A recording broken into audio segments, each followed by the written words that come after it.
We all know Heather loves this picture. But don't worry, Heather. We're not going to torture you too much. We will do our best to abide by your most obvious pet peeve, and we will not go over our allotted time.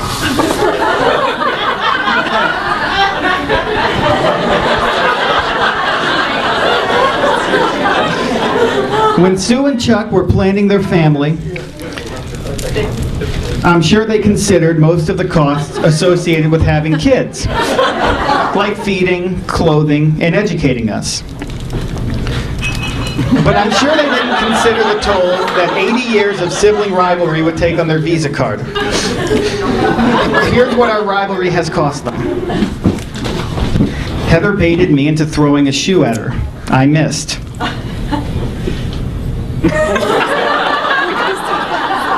Heather broke a window with a placemat. Heather stepped on my computer out of anger. I was innocent. Heather used a hairdryer to put a hole in my bedroom door. Heather tried to beat us at monkey bars. The ground beat her.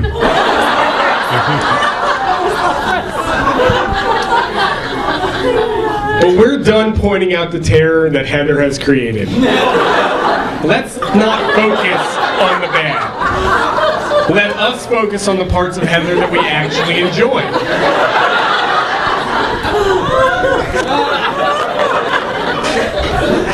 I was visiting Dallas one weekend in June 2009.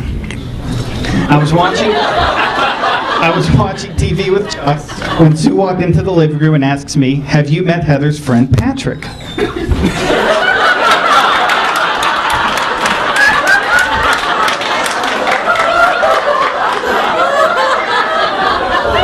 I had not. That's when Sue... Well, she's going to his high school reunion with him. I think they're going steady. Chuck became a tough guy and demanded to know who this Patrick is. I stated the obvious.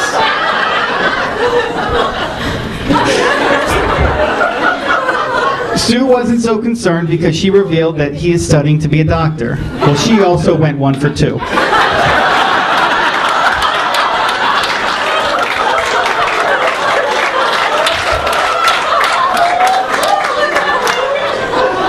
A few months later, we were preparing to meet Patrick. We were trying to imagine who this brave soul could be.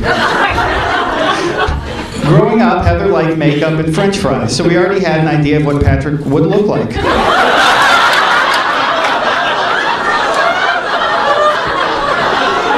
But once we met him, it's like we had known him for years. He's the oldest of 4 kids. Keep on going. One more. Come one more.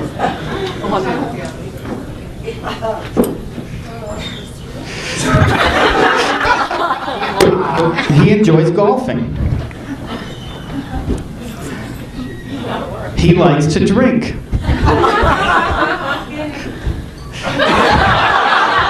Even to excess.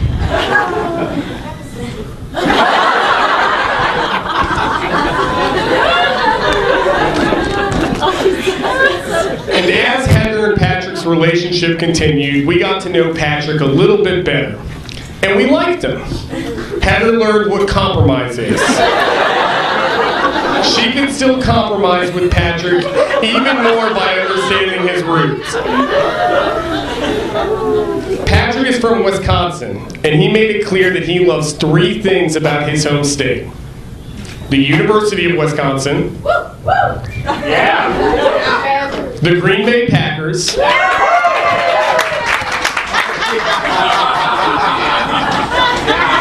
And people from Wisconsin. People from Wisconsin.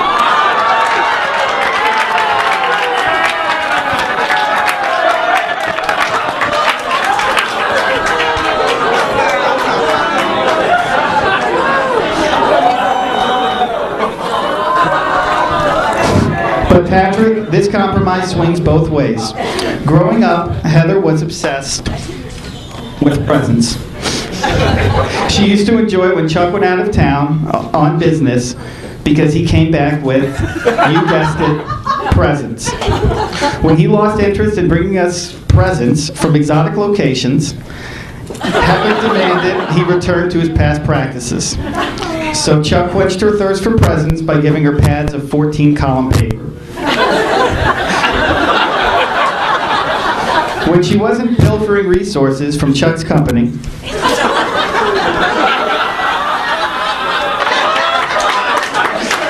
Heather was opening other people's gifts, like mine.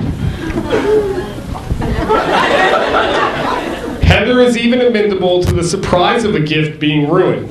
She's still talking to me 20 years after I ruined her birthday present, saying, "Hey Heather, I'm not going to tell you I got you a blue yo-yo this year."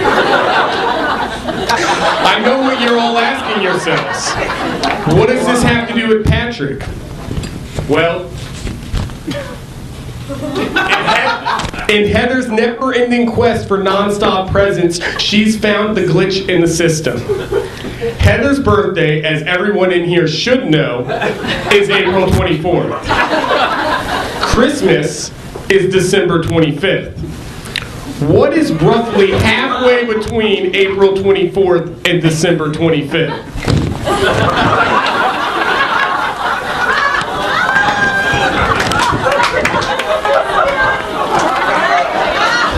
Heather has now separated out her prime gift receiving days into perfect thirds. Patrick, you will be expected to provide presents to Heather on each of these days. If you don't, then she will have absolutely no problem opening up the presents she has gotten for you. Which, in either way, will still probably be for her.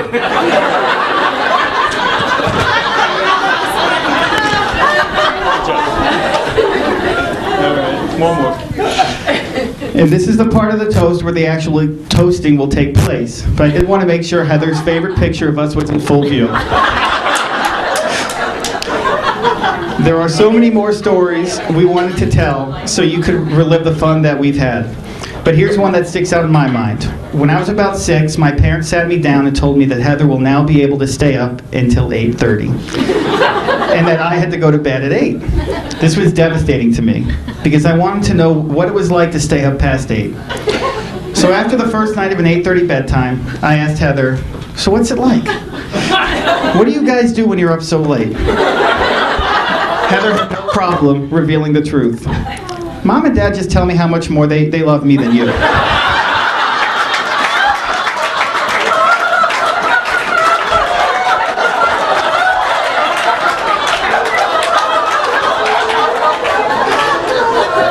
And this is how life has gone on for Heather and me since then. Heather was the first to do almost everything. First one to drive, first one to go to college, first one to have a real job. The only firsts I had were I was the first one to say curse words and the first one to have my mouth washed out with soap. Heather has always provided a good template for all of us to learn from and model ourselves after, and today is no different.